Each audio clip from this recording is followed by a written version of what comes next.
Olá, alunos, tudo bem com vocês? Então, hoje a gente vai ver agora, nesse capítulo 7, diferença, né, entre dois movimentos internos, que é a orogênese e a epirogênese. Eu sou o professor Mauro França e vamos lá, né? Então, no nosso livro digital, nós temos lá os objetivos desse capítulo 7, que é compreender o interior da Terra não é estático. Isso aqui eu já disse no conteúdo anterior. Então, a Terra tem uma estrutura interna de 3 camadas, né? Crosta, manto e núcleo. E você tem uma movimentação dentro da Terra, né? Movimento convectivo devido à pressão e temperatura elevada. E a Terra não é estática por dentro. E esses movimentos internos são comandados pela epirogênese e pela orogênese. Aí a gente vai ver a diferença entre os dois. A epirogênese geralmente é um movimento que você vai ter lentamente na crosta e é um movimento vertical. Então, a pressão interna da Terra vai fazer com que os blocos, para que haja o sorgimento de um, vai ter que ter o rebaixamento de outro. Então, você vai ter sempre esse movimento de sobe e desce das placas tectônicas devido à isostasia, e isso que nós chamamos de pirogênese. Então, é um movimento lento dentro da crosta terrestre, onde alguns locais da crosta sobem, né? E para compensar aqueles que sobem, outros locais que estão próximos, geralmente mais próximos, eles descem. Então, esse movimento é chamado de movimento vertical ou epirogênese.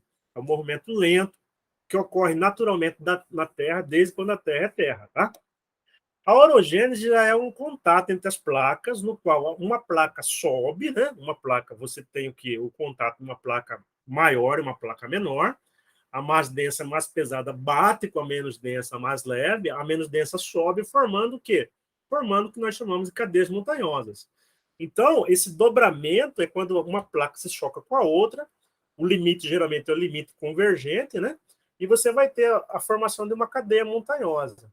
A orogênese, que é um movimento rápido, bem mais rápido que a epirogênese, e você vai ter formas mais acidentadas. Então, as grandes cadeias montanhosas são formadas pelo movimento orogenético. As grandes falhas que nós temos na superfície, né, o fraturamento, nós temos a epirogênese. Tá? Então, geralmente, em áreas de depressão e áreas de planalto, você vai ter o quê? Você vai ter um movimento epirogenético atuando ali, e cadeias montanhosas você vai ter um movimento orogenético. Tá? A orogênese já é um movimento horizontal, é de choque de placas, não é? Enquanto a epirogênese é um movimento vertical. Muitas vezes é aquele movimento chamado de conservativo ou transformante que a gente viu no conteúdo anterior. Tá certo? Então, aqui tem os dois exemplos, o dobramento, que é a orogênese, né? Anticiclonal, anticlinal, né? Melhor dizendo. Anticiclonal é de climatologia. E sinclinal são movimentos de soerguimento, que é anticlinal, né? E sinclinal é rebaixamento. Então, sempre você vai ter isso aí, né? Um enrugamento da crosta provocado devido ao contato de placas tectônicas. Aí ele coloca lá em cima, né? Rochas modernas, ou seja, a orogênese geralmente deu origem, né, ao relevo mais recente que nós temos na Terra, que é chamado dobramento moderno. Tem aí entre 70 e 60 milhões de anos apenas, enquanto a epirogênese é um movimento antigo, né? É desde quando a Terra formou-se, o equilíbrio que há entre as placas tectônicas, que é feito de uma maneira lentamente. A orogênese já é rapidamente, dentro do tempo geológico, tá? Aqui tem um exemplo, né, de orogênese, as placas todas, as, as placas não, as rochas, né, todas enrugadas ali, devido à compressão que há entre elas, é um movimento chamado de horizontal, né, as rochas se enrugam devido à pressão horizontal exercida entre ambas os blocos, né, e a epirogênese você vai ter sempre essa parte que sobe, né, o host, e a parte que desce, que é o glaben. Tá? Então, o host e glaben são o quê?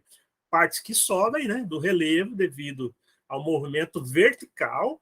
Sempre que uma parte sobe, o host, vai ter a parte que desce, que é o glaben. Então, você vai ter sempre entre o host, você vai ter dois glaben, ou entre dois glaben, entre dois hosts, você vai ter no meio a parte deprimida, que é o glaben. Tá? Então, tem no texto lá, acho que é bom que vocês derem uma lida, né? É bem tranquilo esse conteúdo.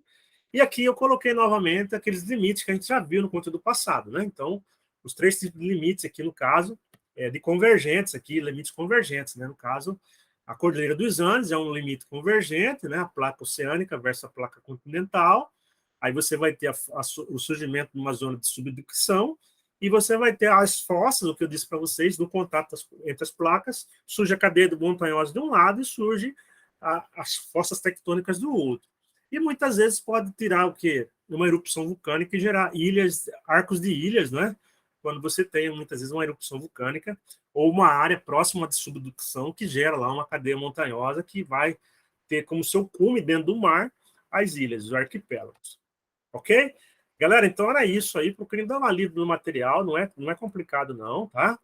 E quando fazer o vídeo, tenta relacionar esse conteúdo com o conteúdo do livro didático, tanto do ensino fundamental como do médio. Aqui está o exercício, página 96. Procurem fazer, né? Porque a gente vai ter uma avaliação no final do semestre. E eu vou cobrar esses exercícios aí como forma de revisão da matéria. Era isso, galera. Fiquem com Deus aí. Eu vou desligar aqui a câmera, né?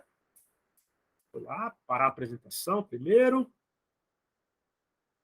E encerrar a gravação. Valeu. Qualquer coisa, entre em contato.